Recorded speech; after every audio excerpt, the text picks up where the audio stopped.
Hey everyone, today I'm going to teach you how to record calls on your Google Pixel 8 Pro using the built-in screen recording feature. So let's get started with this quick tutorial. First, swipe downwards from the top of your screen to reveal the quick settings panel.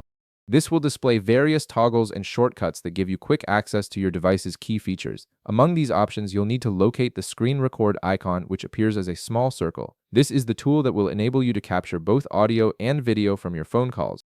Once you've found the screen record icon, go ahead and tap on it. This will open up the screen recording settings where you can configure exactly what you want to capture during your recording session. You'll see several options here that determine the quality and scope of your recording. Next, look for the drop-down menu and click on it. From the available options, select Entire Screen. This ensures that everything displayed on your phone during the call will be captured in the recording, giving you a complete record of the conversation and any on-screen information. Now, this is the crucial part for call recording. You'll see two toggle buttons labeled Record Device Audio and Record Microphones. Click both of these toggles to turn them on.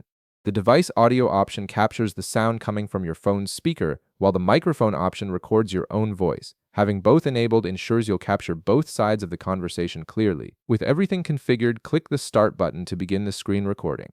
Your Pixel will now be actively recording everything that happens on your screen along with both audio sources you just enabled. Now that the recording is active, navigate to your Contacts app and select the person you want to call. Initiate the call as you normally would, and the screen recorder will automatically capture the entire conversation. The beauty of this method is that it works seamlessly in the background while you focus on your call. When you're finished with your conversation and ready to stop recording, look at the top of your screen where you'll see a small timer indicating that the recording is still active. Tap on this timer and you'll see a Stop button appear. Click Stop to end the recording session, and your recorded call will be automatically saved to your device's gallery. And that's it. You've successfully recorded a phone call on your Google Pixel 8 Pro. If this video helped you out, be sure to leave a like, subscribe, and I'll see you in the next one.